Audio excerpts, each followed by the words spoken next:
আসসালামু আলাইকুম প্রিয় দর্শক, অন্য মঞ্চের আলাপ চাইতে আপনাদের সকলকে আমন্ত্রণ জানাচ্ছি। বড় ধরনের হামলা ও সহিংসতার আশঙ্কা করছে বাংলাদেশের গোয়েন্দা সংস্থাগুলো। শিক্ষা প্রতিষ্ঠানের পর তৈরি পোশাক কারখানায় রক্তক্ষয়ী সংঘর্ষে প্রাণ হারালেন কারখানা কর্মী। জাগপা সভাপতি খন্দকার লুৎফুর রহমানকে প্রকাশ্যে রাস্তায় কুপিয়েছে সন্ত্রাসীরা। রাজধানীতে পুলিশের উপর আক্রমণ করেছে কিশোর গ্যাং। দুর্গাপূজার আয়োজন শুরু হতে না হতেই গাইবান্ধায় প্রতিমাতে আগুন দিয়েছে দুর্বৃত্তরা। চলমান মব সন্ত্রাসের মধ্যে সংঘাতময় দেশে এসব ঘটনায় তৈরি হয়েছে নতুন উদ্বেগ। আবার ডাকসু নির্বাচন ঘিরে অনিশ্চয়তা এবং এক নারী প্রার্থীকে ধর্ষণের হুমকি নিয়ে উত্তপ্ত ঢাকা বিশ্ববিদ্যালয়। একের পর এক এমন রক্তক্ষয়ী ও সহিংসতার ঘটনার মধ্যে বাড়ছে রাজনৈতিক অস্থিরতা।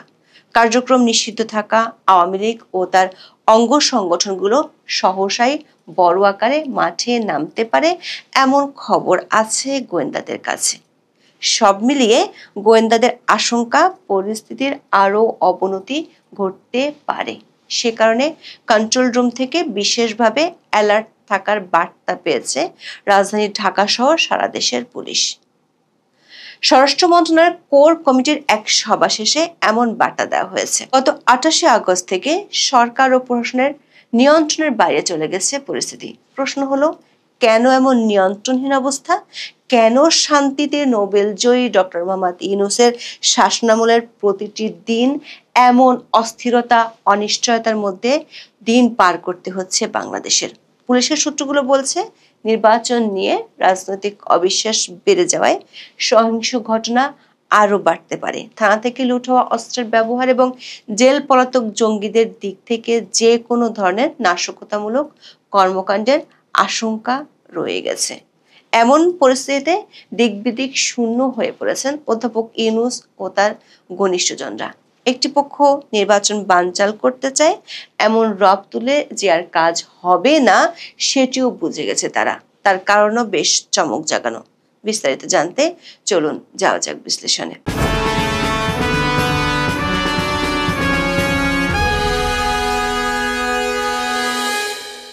28 আগস্ট বুয়েটের শিক্ষার্থীদের উপর ব্যাপক লাঠিচার্জ করেছিল পুলিশ। তারপর দিন জাতীয় পার্টির অফিসে মব সন্ত্রাস করতে যাওয়ায় গণ অধিকার পরিষদের নেতাকর্মীদের বেদম মার দেয় সেনা ও পুলিশ। এমন লাঠিচার্জে সরকার মিত্রদের কাছে মুখ রাখতে গিয়ে সেনাবাহিনীর লাইন অফ অ্যাকশনের বিরোধিতা করে বিবৃতি দিয়েছিল। সরকারি মিত্ররা প্রকাশ্যে সেনাবাহিনী ও সেনা প্রধানের বিরুদ্ধে আপত্তিকর মন্তব্য করেছেন। সেনা সদরের সাথে যমুনার দূরত্ব তাতে আরো বেড়েছে। পরিস্থিতি সামাল দিতে সেনা প্রধানের সাথে বৈঠকের খবরে বিবৃতি দিয়েছে সরকার, কিন্তু মাঠের পরিস্থিতি বলছে ভিন্ন কথা। সরকারের দুজন সিনিয়র উপদেষ্টা বলেছেন, গত বছর আগস্টের শুরুতে সেনাবাহিনী একই ধরনের বিবৃতি দিয়েছিল। গত বছরের 3 আগস্ট সেনা সদরে অফিসার্স অ্যাড্রেস অনুষ্ঠান শেষে বলা হয়েছিল, যে কোনো পরিস্থিতিতে জনগণের জানমাল ও রাষ্ট্রীয় গুরুত্বপূর্ণ স্থাপনা সমূহের নিরাপত্তা নিশ্চিত করতে সব সেনা সদস্যদের নির্দেশ দেওয়া হয়েছে। তখন জানমাল রক্ষায় সেনাবাহিনী নামিয়েছিল তৎকালীন সরকার। ফলে তার সেই নির্দেশনা সরকারের নির্দেশ বাস্তবায়নই তা মনে হয়েছিল। কিন্তু পরে জানা যায়, ওই অনুষ্ঠানে সেনা কর্মকর্তারা ভিন্ন কথা বলেছিলেন। তারা সরকারের নির্দেশ মানতে আর রাজি ছিলেন না।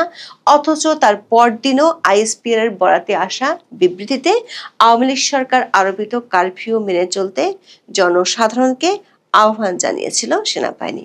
তাতে বলা হয়েছিল, বাংলাদেশ সেনাবাহিনী বাংলাদেশের সংবিধান ও দেশের প্রচলিত আইনের আলোকে তার প্রতিশ্রুত দায়িত্ব পালন করে যাবে।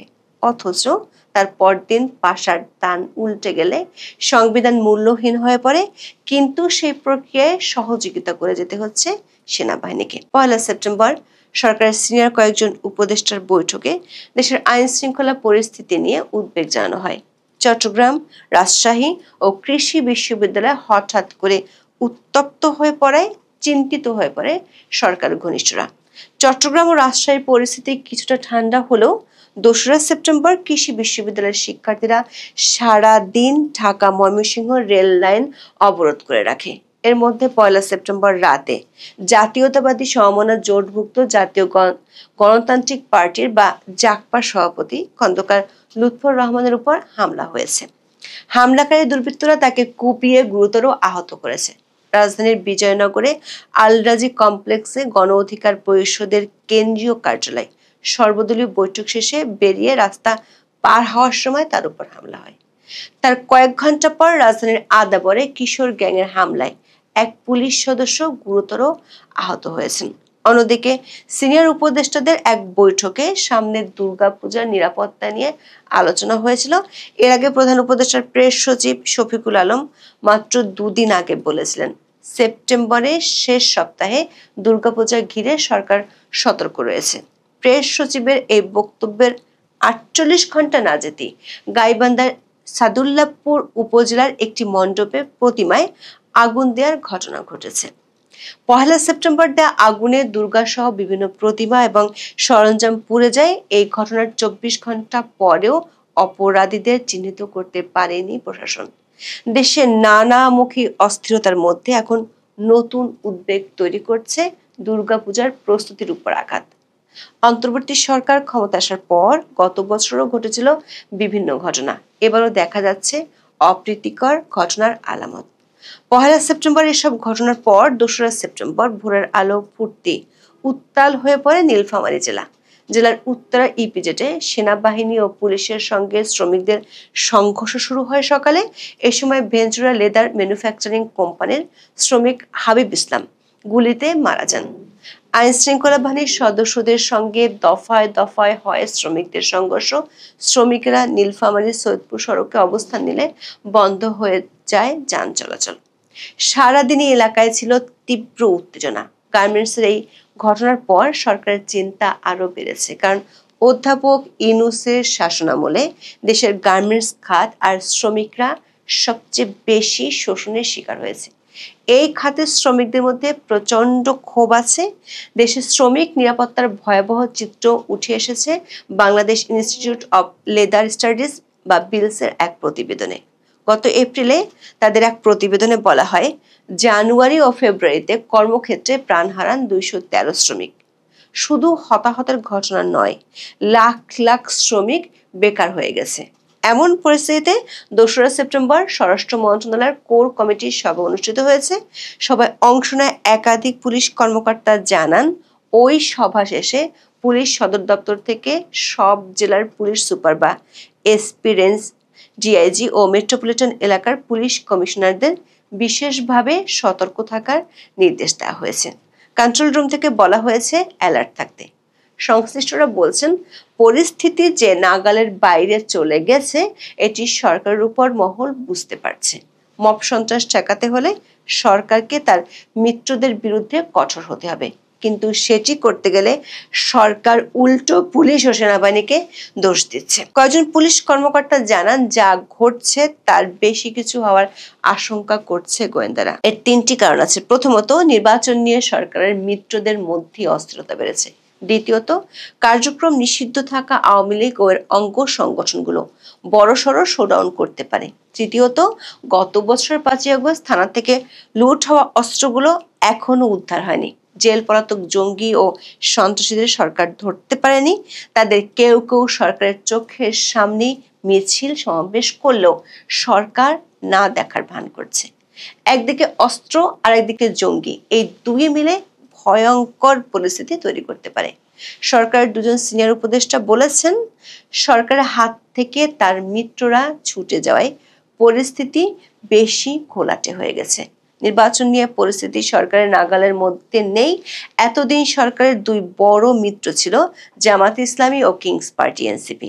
26 আগস্ট বিএনপির সাথে জামাতের বৈঠক ব্যর্থ হয়েছে। তারপর থেকে নানা ধরনের ঘটনা ঘটতে শুরু করেছে। অধ্যাপক ইউনূস এনসিপির সাথে বিএনপির সমঝোতার চেষ্টা করেছেন। 1 সেপ্টেম্বর বিএনপির প্রতিষ্ঠা বার্ষিকীতে ফুল দিয়ে শুভেচ্ছা জানানোর মধ্য দিয়ে এনসিপির এক গ্রুপ সে প্রচেষ্টা শুরু করেছে, কিন্তু এনসিপির জামাতপন্থী নেতারা এই সমঝোতা করতে রাজি নয়। এরই মধ্যে ঐকমত্য কমিশন প্রায় প্রতিদিনই বৈঠকে বসছে অনানুষ্ঠানিকভাবে, কিন্তু কোনো বিষয়ে তাদের মধ্যে ঐকমত্য হচ্ছে না। পিয়ার পদ্ধতি, গণভোট কিংবা গণ অধিকার পরিষদ নির্বাচন এসব নিয়ে কোনো সমঝোতায় পৌঁছাতে পারছে না। সবশেষ খবর হলো ঐকমত্য কমিশন বিএনপির চাওয়া অনুযায়ী জুলাই সনদ কিভাবে বাস্তবায়িত হবে তা নিয়ে কোনো শর্ত না রেখে সনদটি চূড়ান্ত করতে যাচ্ছে। আর এই খবরে বেজায় চটেছে জামাত ইসলামী। দলটি শঙ্কিত তাদের ভবিষ্যৎ নিয়ে। সূত্রমতে অন্তত 16টি বিশ্ববিদ্যালয়ের নিয়ন্ত্রণ আছে জামাতের হাতে। জামাত সমর্থকরাই এসব বিশ্ববিদ্যালয়ের উপাচার্য। ক্যাবিনেট সেক্রেটারি থেকে শুরু করে প্রশাসনের শীর্ষ পদগুলো তাদের সমর্থকরা দখল করে আছেন। মাঠ প্রশাসনও একই অবস্থা। ব্যবসা বাণিজ্য তাদের এক ধরনের নিয়ন্ত্রণ। দলটি মনে করে বিএনপি ক্ষমতায় গেলে তাদের সবকিছু ওলট পালট হয়ে যাবে। ফলে সরকারের বড় মিত্রই এই মুহূর্তে নির্বাচন চায় না। কিন্তু সরকারের পক্ষ থেকে আওয়ামী লীগ ও বাইরের শক্তিকে দোষ দিয়ে এক ধরনের আইওয়াশ করানো হচ্ছে। পুলিশের একাধিক সূত্র বলছে দেশের শিক্ষা প্রতিষ্ঠান, শিল্প প্রতিষ্ঠান এখন সরকারের মিত্রদের নিয়ন্ত্রণে। সেসব জায়গায় সহিংস ঘটনা ঘটছে, আবার পুলিশকে অ্যালার্টও করছে। কিন্তু সমস্যার সমাধানের জন্য আসল জায়গায় হাত দিচ্ছে না সরকার। প্রশ্ন হলো, সরকার যাই বলছে বাস্তবে ঠিক তার উল্টো কেন ঘটছে? প্রতিটি দিন নতুন নতুন ভয়াবহতার পরেও কোন সুদিনের অপেক্ষায় চেয়ার আঁকড়ে আছেন সরকারের উপদেষ্টা? অধ্যাপক ইউনূস ক্ষমতা নেওয়ার সময় বলেছিলেন বিশৃঙ্খলা হলেই চলে যাবেন, কিন্তু শত শত হাজার হাজার সহিংসতার পরেও তিনি আর তার পারিষদেরা এখন সময় পার করছেন বালিতে মুখ গুজে। কবিতার সেই পংক্তির মতো বলতে হয়, দেশের অবস্থা আর কত রসাতলে গেলে পরিস্থিতিকে। নমস্কার, আমি তরুণ ঘোষ। আপনারা যদি আমায় জিজ্ঞেস করেন এখন যে এইচসিও বৈঠক হয়ে গেল, তারপরে নতুন কি ডেভেলপমেন্ট আছে, আমি বলবো নতুন কোন ডেভেলপমেন্টের খবর এখনো পর্যন্ত আমার কাছে আসেনি। তবে আপনাদের দেশে দুটো ডেভেলপমেন্ট হচ্ছে। এক হচ্ছে সেনাপ্রধান ওয়াকারুজ্জামান যে কোনো সময় তার তক্তা পালট হতে পারে নিশ্চিত।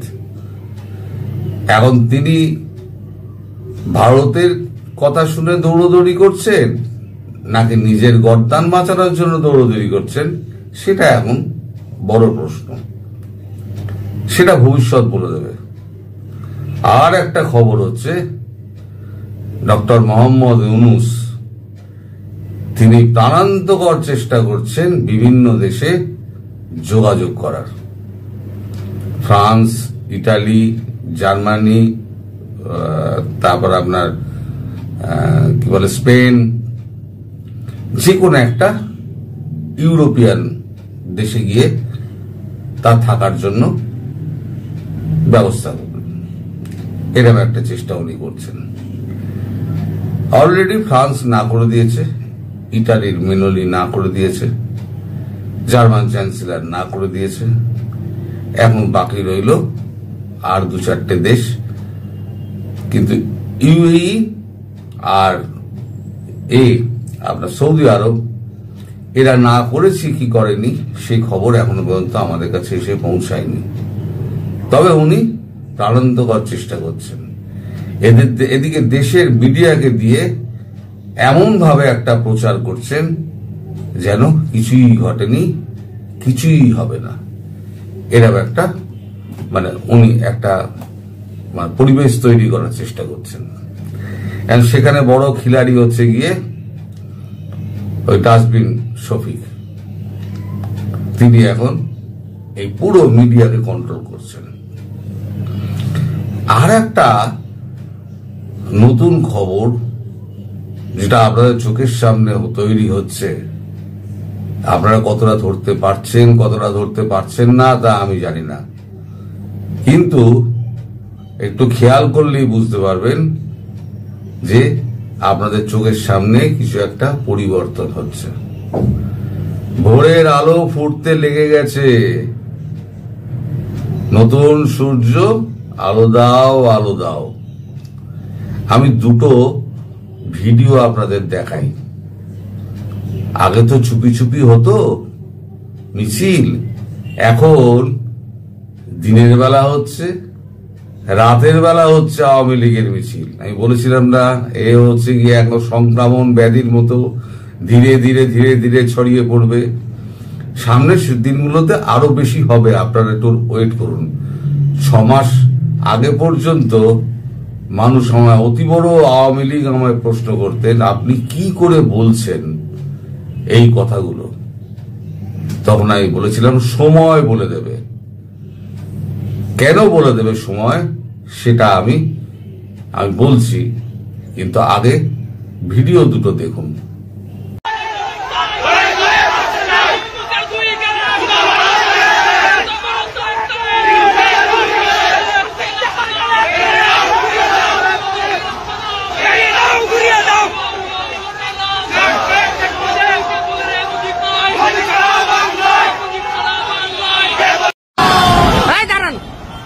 মকুল আস্তে আস্তে দাঁড়ান দাঁড়ান।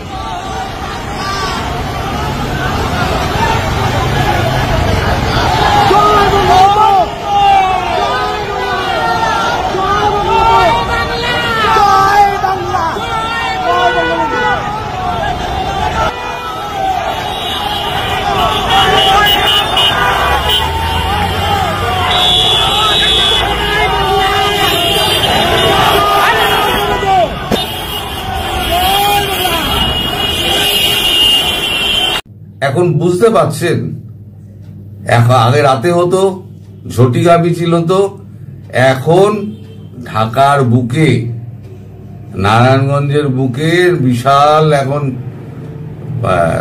মিছিল হচ্ছে। রাত্রিবেলা মশাল জ্বালিয়ে, মশাল মিছিল যাকে বলে, আর ঢাকার বুকে বাইক নিয়ে আর একেবারে নিয়ে ধীরে সুস্থে যাচ্ছে, কোনো ভয় নেই। না আছে পুলিশ, না আছে আর্মি, ধারে কাছে কেউ নেই। এখন আপনারা বলতে পারেন এরা সমস্ত বাইরের লোক, না, এরা সমস্ত হচ্ছে ঢাকার আশেপাশের লোক। এসে তারা আস্তে আস্তে জড়ো হচ্ছে, এবং দেখবেন এই খুঁজলে 2-1টা আওয়ামী লীগ করে না সাধারণ মানুষ তাদের ওই মিছিলের মধ্যেও রয়েছেন। এখন আমি এই কারণে বলতাম, সময় জন্য অপেক্ষা করুন, সময় সবকিছু বলে দেবে। কারণ কি জানেন? কারণ হচ্ছে ভারতবর্ষ কোনোদিনও মুক্তিযুদ্ধের সপক্ষে শক্তি ছাড়া আর অন্য কাউকে এই বাংলাদেশে টিকতে দেবে না। আর এখন যা পরিস্থিতি হয়েছে, তাতে মোহাম্মদ ইউনূস বুঝে গিয়েছে যে কূটনৈতিক ভাবে আমার উপরে যে প্রেশার আসবে তা আমি রাখতে পারবো না। তার উপদেষ্টা যারা আছেন তারা মোটামুটি মনস্থির করে নিয়েছেন যে তারা আর কিছু বলবেন না। তারা নিয়মিত অফিসে কয়েকজন আসছেন, আবার অনিয়মিত অফিসে আসছেন। তারা কিন্তু খুব মানে ভয়ে আছেন, যে কোনো দিন যে কোনো সময় যা কিছু ঘটে যেতে পারে। তবে সেনাপ্রধান যে রক্ষা পাবেন না ভারতের কথা না শুনলে, সেটা একেবারে আমি আগেও বলেছিলাম দেয়াল লিখন হয়ে গিয়েছে, এখনো আমি বলছি সেটা দেয়াল লিখন হয়ে গিয়েছে। ওয়াকারুজ্জামান মানে পাকাল মাছের মতো, একে ধরা খুব মুশকিল। আর আমি বলেছিলাম ওর মস্তিষ্কে কি চলছে সেটা ধরা কিন্তু খুব মুশকিল। একবার প্রধান বিচারপতির গায়ে যাচ্ছে, একবার এর দরজায় যাচ্ছে, একবার ওর দরজায় যাচ্ছে, একবার ইউনূসের সঙ্গে বৈঠক করছে। কিন্তু সেনাবাহিনীর মধ্যে ক্যান্টনমেন্টগুলোতে সব তো জামাত শিবির নেই। আওয়ামী লীগ পন্থী যারা আছে, আওয়ামী লীগ পন্থী সেই সমস্ত সেনাবাহিনীর সদস্যরা তারা বলছে যে অনেক হয়েছে স্যার, আর না, আর আমরা এটা সহ্য করব না। এই যে ঠ্যাঙালো না বিপিনুরকে, খুব দুঃখজনক, কোনোভাবে ঠ্যাঙানো উচিত না, কিন্তু ওই যে ঠ্যাঙালো তারা হচ্ছে গিয়ে সব মুক্তিযুদ্ধের সপক্ষের লোক। তারাই মেরেছে, তারাই বেরিয়েছিল, তারাই মেরেছে। যে ভারত কি করছে। ভারত তো সবে ফিরলো গতকালকে, সবাই গতকালকে ফিরেছেন, ফিরে সবাই একটু রেস্ট নেবেন। আগামী কাল পরশুর মধ্যে ধীরে ধীরে ধীরে ধীরে খবরগুলো প্রকাশ পাবে যে আলটিমেটলি কি দাঁড়াচ্ছে। কিন্তু এটা আপনারা জেনে রাখুন, আপনাদের মহামান্য মহা উপদেষ্টা তিনি বাইরে যাই দেখান না কেন, তিনি এখন বিভিন্ন রাষ্ট্রপ্রধানদের সঙ্গে যোগাযোগ করছেন, রাষ্ট্রের সঙ্গে যোগাযোগ করছেন এবং ভারতকে এত সেফ এক্সিট চেয়েই রেখে দিয়েছেন। এখন আবার গতকালকে যে শর্তগুলোর কথা বলেছিলেন তার মধ্যে চিন্ময় প্রভুর একটা জামিনের ব্যাপার আছে। চিন্ময় প্রভুর জামিনের ব্যাপারটা অনেকটা এগিয়েছে এবং রাষ্ট্রের কাছে জানতে চেয়েছে কোর্ট কেন তাকে জামিন দেওয়া হবে না। এবার রাষ্ট্র উত্তর দিক, উত্তরে যদি গোলমাল হয় তাহলে পরে তো কপালে দুঃখ আছে, আর উত্তর যদি ঠিকঠাক হয় তাহলে চিন্ময় প্রভুর জামিনটা হয়ে যাবে। আশা করা যাচ্ছে চিন্ময় প্রভুর জামিন এবার হয়ে যাবে, আর যদি না হয় ভারত তার ব্যবস্থা নেবে। তবে মুক্তি সূর্য আবার উঠছে, সূর্যোদয়ের দিন দেখা যাচ্ছে, সেটা হচ্ছে এই মিছিলের বহর যেমন বেড়ে চলেছে, লম্বা চওড়ায় এই মিছিল কিন্তু বেড়ে চলেছে। এই মিছিল কিন্তু ধীরে ধীরে ধীরে ধীরে সমস্ত বাংলাদেশ জুড়ে এই মিছিলগুলো আরম্ভ হয়ে যাবে। ধন্যবাদ আওয়ামী লীগ কর্মীদের, তারা এতদিন বাদে তারা জেগেছে, তারা 13 মাস বাদে জেগেছে, কিন্তু যখন জেগেছে তখন জানবেন যার এর একেবারে শেষ দিকে তারা ছাড়বে, তার আগে তারা ঘরে ঢুকবে না। শুনুন, বাংলাদেশের মানুষের প্রতি যে অত্যাচার, হিন্দুদের প্রতি অত্যাচার যে হচ্ছে, সেই নিয়ে আমাদের দেশে কিন্তু এখন মাইকিং চলছে। শুনুন, চুপচাপ শুনুন।